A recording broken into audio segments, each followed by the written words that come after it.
welcome again to another episode of Legendary Talks. I hope wherever you are excited like I am. You can see I'm beaming with smiles because I've got one of the greatest sons of the soil, sons of Africa. And like I said to you always, that we are celebrating South Africans doing great things. Guess who's here? Dr. Charley. Thank you, sir. Thank you. And I'm honored to be on the show. It's good to have you. Thank you. It's good to have you because, your story is huge. Yeah. We cannot finish what we're going to do, but we'll just try and get into a few things. First of all, Mr. Charley Pietersen, that later I'm going to call you Dr. Charley Pietersen, Thank you, sir. and we'll get into the point. Yeah. Where do you come from? Okay. How do we end up having this great son of the soil, this unsung hero, this person that still needs to have red carpet going to the bathroom? Ish, I'm getting goosebumps. Where did it all start? I was born in the Free State. Yes. In Smithfield. Yes. It's a small town from Bloemfontein. Out when you go to the Eastern Cape. Ne? I always say that is the gate where everyone needs to pass through to go to the Eastern Cape. Yeah. The town called Smithfield. Right. Born through a single mother. I was raised by a single mother. My father decided to leave us when I was very small. That's why my first book, Growing Up Without a Father, came from. So I was raised by a single mother who was a domestic worker. Yes. So after that, I went, as a child, I've decided to bunk school and said, no, I'm going to, because I've looked at the township boys where I was staying, that they never went. I didn't know anyone who had matric in that town. I said, no, I'm going to be one of them. And one day I've decided, I was working at a chemist at a very young age. And I decided, no, man, I need to be different. Yeah. Than any one of these guys who never went to school. But what made you to want to be different? Because, like you're saying, there are two things that you mentioned. You grew up without a dad. And some people, when you talk to them, they have a humorous way of putting it. They say, no, the last time dad went to buy bread. Or buy soap. And he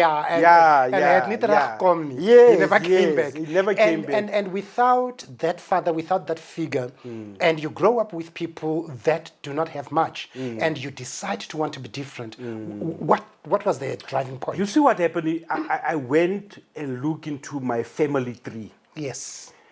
My great-grandmother was white. So my grandfather was a Griqua. Griqua son. So out of the marriage of my white great-grandmother, she married a Xhosa. Yes. Came my grandmother, who came out like an Indian. Yes. So my grandmother was very business-minded and very, very strong and focused. Yes. So I only knew her, I think, until I was 5 years old and she passed away. But what I can remember was she was always selling stuff. Yeah. And doing great things. Entrepreneurship, eh? Yes. Entrepreneurship. Yes, and my family became one of the strongest and richest families in Smithfield, owning cars, everything. But what happened, because lack of education and everything, so when my grandmother passed on, my grandfather lost everything. He was just sitting there because he was too close to my grandmother, so he was waiting to die. So the family squandered the whole wealth that was left behind by my grandmother. Actually was a force. And before you go further, isn't that picture gives you the reality of the role that is underplayed, the role of a woman? Yes. We always want to interpret the role of a woman as that of Kastswana bari mosadi, someone who is behind, and we don't acknowledge. And from what you just said, it's just a indication of saying my grandmother was the brain behind the whole family. She was the one actually keeping the family together. And from there, I thought to myself, I said, no, man, there's greatness in this family. Yes. So there's good in this family. Apart from my uncles who squandered the wealth and everything, my mother remained the one looking after my grandfather and the history. So I learned a lot from her. I promise you, I tell people that I started to read from the age of 5. Yes. And reading what? By listening. So I'll ask my mother to read a story for me. So I will memorize the story. Yes. And when you come and ask the book for that book, I'll tell you what is in the book. Talking about books, because there are many aspects about you. I'm sitting here and I've got a whole lot of your books. I've got this one. It's That's a plain and me soap. It's Afrikaans one. I wear glasses. Yeah. I'm at that age, you know, I'm allowed. That is brain and me me soap. This is an Afrikaans written book. Can you tell me a bit about it? This and why Afrikaans? Why Afrikaans? Look, I'm originated. If you can see there's the quays, ne? And the suns and everything. Yes. You know, if you look at there. yes. That's who I am. Yeah. You know, I looked at it. I grew up as an activist. You know, we are all black. Yeah. We are African. We are all black. Yes. Amandla awethu. So with time, I've realized that, you know, each and everyone must be proud of where they come from. Yeah. When you go to KZN and you speak to a Zulu, he will address you back in Zulu. Yes. You know, when you say that, I don't know if it's what Ntate Mandela said. Yeah. He said, when you talk to a man through your language, Yes. you talk to his head. Yes. But when you talk to him in his language, Yes. you talk to his heart. Yes. You know what I'm saying? Yes. So this is a book, it's got nothing to do, and let me be your spokesperson. No, be my spokesperson. You're not going to pay me for this. You know, you haven't even read it, but I can hear where you come Yes. from. Explain it. It's not a question of you saying other people are not important. It's about saying, Ekes hiso. Yes. Julle moet my story luister. Luister. My Afrikaans is nie so Ek swak maak nie. sak. Nee, jy's all right. There's all right. Yeah, Mas. jy's all right. Ek is this one ek maak sak. Yes. Because you know what's happening? I've looked over the years what's happening in the colored communities. Yeah. Gangsterism. Yeah. Alcohol abuse, teenage pregnancies and everything. And every time when there's something like an election, people will go for the colored vote, you know. Everyone's flocking And there. we talked about the language, and when they go there, Yeah. they speak to them in English. Yebo. And they speak to their heads. To their heads, They not to don't their speak hearts. to them in Afrikaans Yeah. instead of speaking in Yeah. Afrikaans, because I'm black. You know, for me, Afrikaans, when I was growing up, it was that language of an oppressor. Oppressor, yeah. You know, it was when I started Yeah. working for the SABC at the age of 15. Yeah. I've Wow. exposed my age. In 1983, in 1983, we used to call it SAIK. SAIK, And that's when I started to realize that it's important for me to learn languages. I love languages. I speak Sotho, I speak Tswana. Yeah, who can that was Everything. Yeah. And I started to realize that every time when I go to people, I've had an opportunity of working with people. And whenever I go to a group of people and I speak to them in their language, not only do they get interested, but they look at me and say, at least he's trying. Yeah. In Doesn't a- matter. Yes. Yes, sir. So the other one, so that one is that, guys, let's stand up as a nation. You're Let's stand driving up. a message to the African. Yes, it's guys, let's do things that we used to do. You know, when you have to clean your street where you stay clean it. Yes. When we need to help, because your father, your mother, your sister is my sister. Yeah. Ubuntu needs to come back to the colored people. And the second one, as a man, Before you go to this one, because I can tell you that every book that is here, it talks about your story. Yes. When we started, you see, this is another book, As a Man Arise. it is possible. It is possible, and it's interesting that you talking about men, the role of men, and things that a man can do, and things that a man can achieve and be. Yet you didn't have a role model. Yeah, boy, I didn't have a father. You speak from a point whereby you cannot point. You know, I always say to my kids, I did not have a father, so we all are learning here. Yes. I'm learning to be a father, you are learning to be children. Yeah, bo. So nobody masters this, you know. How did you find yourself in this journey of talking about the relationship with boys and fathers or with boys and to men? Tell me about your journey through to that. You know, if I look at my journey growing up without a father, was like, there was a time where I was challenging God. Yeah. Because all of us likes to challenge the Lord, and please don't challenge the Lord. He's not there to be challenged. Yeah. You know, I said, Lord, but what happened to my father? Wara, wara, wara, wara. And the Lord just took me to a place of quietness.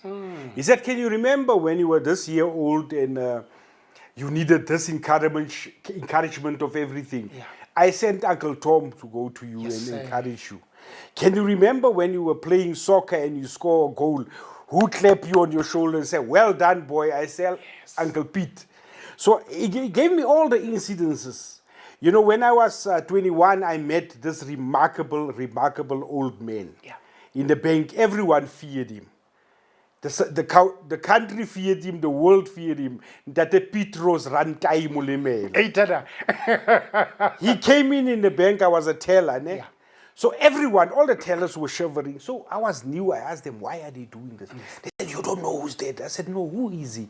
Nah, he's a millionaire. He's the owner of Celtics and what. And he's very rude and he talks like this. Everyone feared him. Yes. I said, send him to me. Yeah. Brengo miso. Brengo miso. Yeah. So he arrived in Tatemulemela, boom, there in front of me.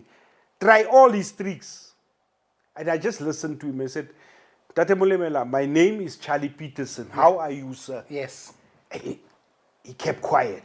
For the first time, he met someone who could look at him and say, Yes. let's talk. Let's talk. Yeah. Yeah. I just listened. Boom. Yeah. So I started to talk about the game. I think they were playing Chiefs that weekend. Yeah. I was a Chiefs supporter. Ne? Die-hard Chiefs supporter. Oh, poor shame. Okay. So I Now, said- I understand what you're going through now. No, I'm a Celtic supporter. Die-hard. Okay. No. No, Nothing personal with Chiefs fans. I'm just saying. but my heart is still going out because Chiefs was a team that I grew up with. Yeah. No, I feel your pain. I feel your pain. All right. So I said to Tate, because I was very analytical, Yeah. ne? I could read the game and everything. I said, Tate, you know what? You guys are struggling with Chiefs. This is where your problems are. 1, 2, 3, 4, 5. And he looked at me. He said, all right. And he kept quiet. Yeah. So Celtics beat Chiefs that Sunday. The Monday he came to me. He said to me, why do you see things that my coach can't see? Yeah. I said, why? No, man, you told me this and this, and I went to the coach and I told him. And the young man said, this is what you need to do and You play. know what? Before you even go there, Yeah. because like I said when we started, there is a whole lot of things. Yeah. People might be wondering, why are we now talking about soccer? You were the first CEO Yes, of football. Of football. Yeah. It's big deal. Can I explain to you what happened? It's there? big deal Yes. because, and I always am going to drag it back from your history. Yeah. You grew up from a family without a father. Yes. You grew up from a family without leaders. Yes. You grew up from a family without celebrities. You grew up from a environment and community whereby people didn't aspire for much. And you were the first black, for that matter, Yes, black CEO in South African in football. South African football. Let's say in the NPSL, PSL Yes, that time. yes. So what happened with Tatemulimela, soccer used to have general managers, not CEOs. Yes. General manager of soccer, what. So one day, it was the PSL appointed Trevor Phillips as a CEO. Yeah. So we went to the offices of the PSL. Tatemulimela saw the name Trevor Phillips, CEO, written. And he said, yeah. So no, he asked me, what is the meaning of CEO? I explained to him. Chief Executive Officer. What does the Chief Executive Officer do? Explain to Ntate. So on our way back from Joburg to Bloem, he said, Charlie, today, You're the CEO. when I CEO, And that's how you became CEO. This is how I became CEO because I had said, no. What happened? Celtics were struggling financially. Yeah. They were on the verge of bankruptcy that people don't know. Yeah. That was going to be sequestrated or what, lose all his belongings. And I put a deal together. I went to Cape Town and I met with this white business consortium. They call it SAIL, Southern Investment Limited. Yeah. They wanted to buy into football. Yeah. So I went and present Celtics. There was no books at Bloem Celtics. I sat nights and day to put financials together. Yeah. That day, how much is hotel cost, everything. I put everything together and I went and present Yes. my case to SAIL. I said, you know what, there's a giant of a soccer club in the Free State. With the right backings and with the right financial muscle, this soccer team can become something very big in football. So I want you to buy 50% shares in this team. Did you even understand what you were talking about? Yes. Okay. Yes. Didn't Tate understand what you were talking No, about? Tate likes, he said to him then, to me, I don't like, if you come to Tate and say you'll bring him 100,000 or 1 million, Yeah. he will ask you, have you ever seen R1 million in your life? Have you ever touched R1 million? Wa tseba hore o bua ka eng na? Yes. O tlo bua ka million ranta mo, o ile wa e bona kae? So yes, exactly. So now when he said that, I said, don't forget, I'm working in a bank. I see the Yeah, millions. man. I touch them. Yeah. Might not have them, but you know. I know. All right. Yeah. So I put all these things together. I went and present. Man, I mesmerized these guys. Yes. And on the way back, they called me. Charlie, we have listened to your presentation and everything. That time I was a bank manager in the bank at FNB. But the problem is that we don't know football. Yeah. And for us to invest 10 million into football. Then, Yes, it was huge money. Yeah. We need to have somebody that we know and trust. Yeah. So we listened to you, you presented. We believe we can trust you. So you have to resign from your bank and come and join Bloom Celtics. Then we'll put in the money. Mr. CEO. Mr. CEO. Yeah. Then you put in the money. So I went to Ntate. He said, no ways. This is a risky business. You can't leave your job. Guarantee air cons, everything. So we know I won 10 million in Yeah. No. He was nearly dying when I told him that here's the deal. Yes. Here's the papers. 10 million is coming. 50% of your team. Yeah. But the requirements is that I must resign from where I am. Be here. And be here. Yeah. He said, no, you can't. This is not a business that you can trust, football. People are not honest here. Yeah. I said, no, but you know what? If I don't take this, I'm letting you down and I'm letting the community of the Free State down and I'm letting my own family down. Yeah. So I'm prepared to risk. I'm still young, Daddy. Yeah. Something goes wrong, I'll get another way. Man. Go home and sleep about it. Yeah. So 5 o'clock in the morning. And you're thinking back, I've slept on this. Yes, at 5 o'clock I called him in the morning because that was our time. My sleep is over now. Yeah. No, 5 o'clock we will chat and discuss. I said, I'm ready, you can sign. Yeah. We signed and they came in. And I saved Ntate from bankruptcy. But are you aware that you didn't only save Ntate? I want you to understand that in this podcast, when we say we're celebrating South Africans doing great things, from your humble thinking, like any other humble person, you would think, I just saved this one person. You saved players, you saved families. A lot. Which brings me to this book, Life and Business Minds. Yes. You see, I told you that when you hook up with us, we're going to hook you up with, with great people, you know. We've talked about your history, where you come from, and all that stuff. Yeah. We've talked about your book in Afrikaans, about men. Rise, yes. Now we talk about real life and business minds. Yeah. How do you, in one lifetime, do all this? We haven't even gone far, but how do you manage to do all these things? Some people will tell you that for you to write a book in business, you must have an MBA, you must have an MBL. For you to talk about men, you must be a psychologist or psychiatrist or whatever, something. For you to write a book in Afrikaans and whatever, you must have done this. The grace of God and also lifetime experience. Are you a man of faith? Yes, big time. Tell me There's more. nothing that I do that I don't ask from above. Yeah. Yes. Yeah. I am what I am because of God. Yeah. He saved my life. I was supposed to die with COVID. Ne? Yeah. When was COVID? 2020? 2020, 21, 22, somewhere there. Yeah, you know, that time when Nelson, what is his name? And Jackson Tembu passed away. I remember, yes. So I had I didn't know I had COVID. I went to Cape Town for a presentation. So when I arrived there, my colleague said to me, Charlie, man, you know, the second day, are you okay? Can I call an ambulance? I said, no, man, what do you mean can I call an ambulance? You couldn't tell yourself. And everybody around you could tell that there's something wrong. wrong. Something is wrong because Even my daughter, when I left, she said, Daddy, man, you're moving too slow. You always like this. But this time you said, no, it's fine, it's fine.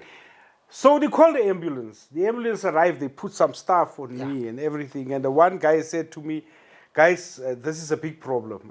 Are we going straight to the heart ICU or to the COVID ICU? What are you telling me? I suffered a double stroke that I was not aware of. And in that, I suffered COVID. So I was in intensive care for 5 days.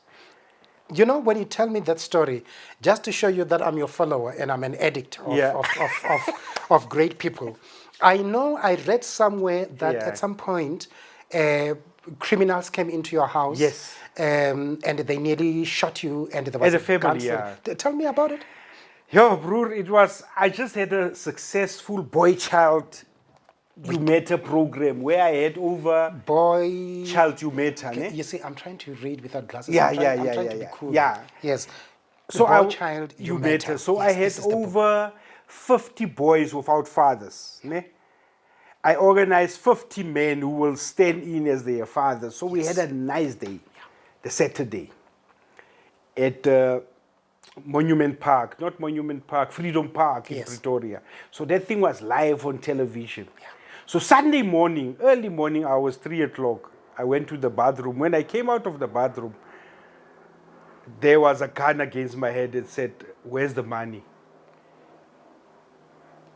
I said to the guy, are you crazy?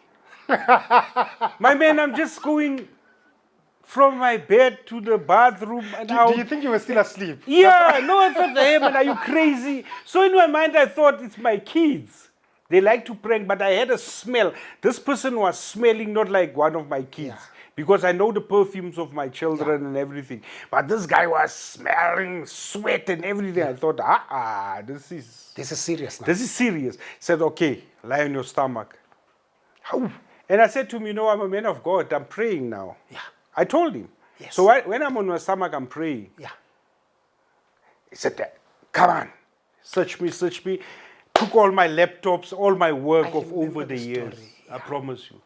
My laptops, this one is having me here, but the others are of the kids. My wife is there and she just snoozed. Like, I'm not going to wake up. I'll just make if I'm sleeping. So they cleaned us up. Hey. They cleaned the whole house up. And I didn't have insurance, my brother. They cleaned us up, laptops, everything. And there was a 5,000 rand in my laptop bag. Yeah. And my one heart said, leave this laptop in the car with the money and everything. I said, no, man, there's something that I want to do before I sleep. Yeah. But I listened to this voice. Yes. Said, leave it there. And you left it there. I brought it in. I didn't listen to the voice, the soft voice. The 5,000 now go. That we don't listen to in life when God tell you, don't take that route, take this route. 5,000 gone. Dr. Charley, you and I, we can talk for the whole day. Yes, sir. You do know that, right? Yes, sir. I get paid to talk. Yes, sir. You get paid to talk. I get paid to talk and also look at my time because I need to go to another one. You see, I've got another book here and we're going to be finishing it off with this. From a Shack to Destiny, Bernard Parker, Dehoned. Now, as we talk about this book and coming to an end, you are found working with Bernard Parker. I know soccer is in your blood. You've got this book about Bernard Parker. Is it about Bernard Parker? Is it about players? And what's your relationship? Because not only is him, there's another old player, Dr. Lucas Masterpieces Muribe, that I have seen you on socials that you go with him and with Bernard Parker. Tell us a bit about this. So, from a Shack to Destiny, I watched Bernard Parker like you watched me. Yes. I followed his career. And there was a time that he went down. So I inboxed him. I never met him. I inboxed him. Let's say it clearly and open. I met him through Facebook. I did the same. I inboxed him. Sorry, you were telling us about you inboxing. I inboxed him on Instagram. I said, Bennett Parker, this is me. This is what I do. I believe I can help you. I can see that your head is down. Can we meet? It was in December 2001. He responded back and said, yes, can we meet? You know, celebrities and everything, they don't respond to ordinary people like us. Which surprised me why you even responded to mine. I'm still but go on. It's not about me. So we had our first meeting. I said, Bennett Parker, you know, I followed you. What happened to that Bennett Parker that used to score this and this? Yeah. So he needed 6 goals to score at Kaizer Chiefs, to surpass the record of Sipiwe Chabalala, to become the all-time goal scorer of Kaizer Chiefs in the history of Kaizer Chiefs. So I've done that homework. I said, what's happening? He said, the pressure, He told me all that story. I said, but you know that I can help you to reach that goal. Do you believe that I can help you? I asked him that. He said, look, I don't know you, but something attracted me to you. I believe you can help me. But I told him that I'm not dealing with celebrities. If I give you an instruction to do, this is what I expect from you. If you don't do it, then our relationship is not going to fly. And I'm not going to charge you now for this because I want you to reach your goal first. Then after that, I'll send you my invoice. Hey, Tada. Yeah. But invoice, ons werk, mos. but invoice you'll get. He said, "Nee, let's go." And we started to work. Started to work on his mind and everything because I'm a life coach. So I dig deep in, and the first game was, I hope the 3 minutes are enough. No, go on. The first game was against Sundowns. Chiefs against Sundowns. So we do some analysis, and I drew up a map for him. I said, I know you run, you can kick with both feet, you can head, you can what. But I want you now, in this game that's coming on Sunday, to score with a header against Sundowns from the left side. This is what you need to rehearse from now up to Sunday. Yeah. Every day. 30 This guy has got a coach with the team, and he's got a private coach with him. Yes, yeah. So I started working on him. Sunday come, the morning, I touched with him. Said, don't forget our goal that you need to score. He scored exactly as we have visualized. You can go reverse that game. Boom! And he ran to the camera, he looked into the camera. And I said to him, and from now on, you don't announce to anyone what is happening. What are you doing? Who is helping you? Later, after you have achieved everything, you can say what you want, but not now. Boom! Goal. We were left with 5 goals. Chiefs was in that Africa Cup. Ne? Yeah. They needed to qualify, and Bennett scored the only goal to take them to the final. We were left with 4. Then SuperSport came. He scored 2 goals in that game. Left with 2. Then Golden Arrows came. And the last one was against Swallows. Yeah. Then he became the all-time goal scorer of Kaizer Chiefs. The last one before we go, then I said to him, Bennett, do you know that there's greatness in you? Yes. You played at places where Benny McCarthy and everyone played. You were in Holland, FC20, and where everyone comes from. I want us to put that in a book. Mr. Pietersen, me a book? I said, yes. This is how much this will cost you. But I'm going to start with it. Don't worry. Don't pay for it now. We'll get a sponsor for it. Let me just do my job. I don't want you to think about, I need to pay this. So I started with the book. I interviewed Kaizer Motaung, did a forward. Dr. Kaizer Motaung did a forward. Benny McCarthy did a forward. So I've got all the brains in that book. So we started. So he grew up with his mother. Ne? The father was present, but actually absent. Yeah. But they moved from shack to shack. That's why from a shack to destiny. So I grew up in a shack in Boksburg and everything, and he went through a tough time. So it's about his story until he became the Bennett Parker that all knows. Okay, Doc. So between you and I, you know, don't worry, nobody's listening. It's just between you and I. You're going to get us Dr. Kaizer to come through?